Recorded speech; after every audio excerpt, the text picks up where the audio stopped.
The bar chart gadget will display up to 12 properties as either vertical or horizontal bars, so they can be compared with each other.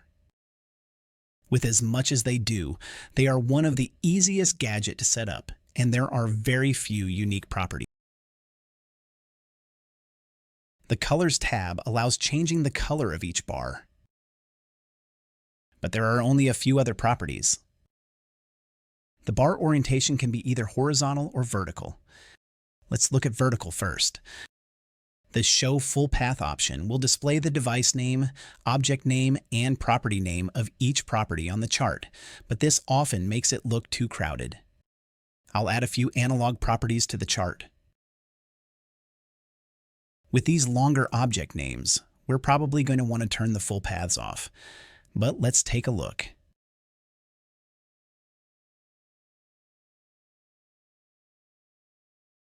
Yes, the full path names definitely make it too crowded. Let's go turn that off.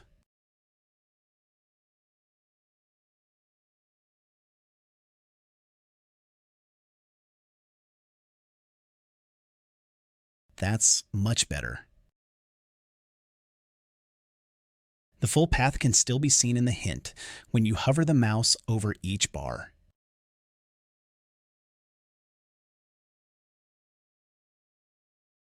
Now let's see what it looks like in the horizontal orientation.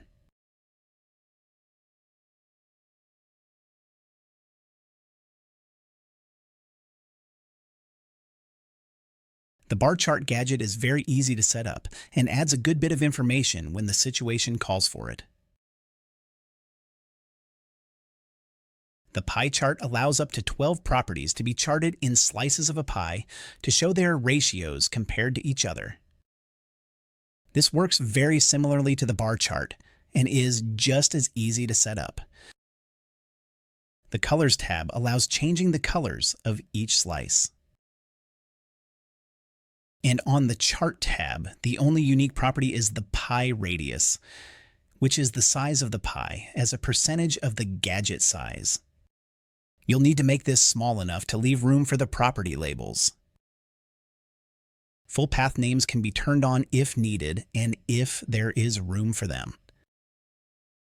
I've created some simulated points for this demonstration so we can see the values changing. I'll add these points to the chart. I'm keeping it to 4 points so it doesn't look too busy, since the point values will be changing quickly.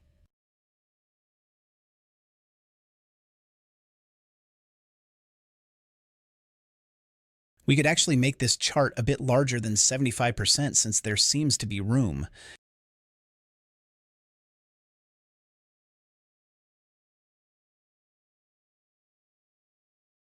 But let's try to make it a bit smaller and turn on full path names to see what that looks like.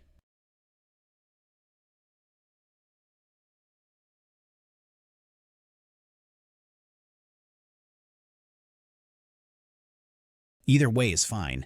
How it is set up depends entirely on the situation and your preference.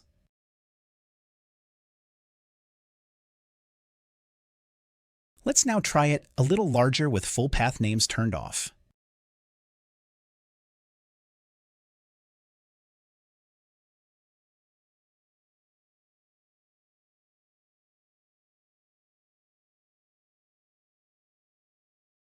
The strip chart displays up to 8 properties, as if they were on a strip of paper that is constantly scrolling to the left. They are very useful to see short-term trends of property values. They have a few more properties than the other charts, but are still very easy to set up. The read interval tells it how many seconds to wait before taking another reading and scrolling the chart to the left. I'll set this to 5 seconds for now. The maximum readings tells it how many readings to keep before scrolling old readings off the chart. The font size and color may be changed, as well as the color of the grid lines. The time label interval controls how many minutes between vertical time markers being added to the chart, while Show Legend will either show or hide the names of the properties below the chart. You will usually want this to be checked and Show Full Path to be unchecked.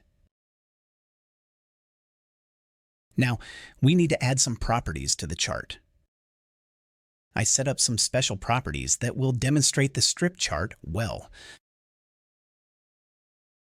These are analog values created inside the Backtrack's BT-1 and configured to supply simulated values.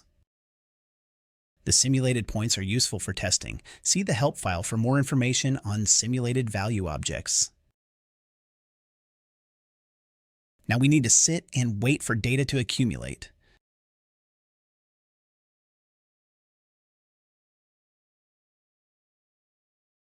You might want to go grab your favorite beverage while we wait.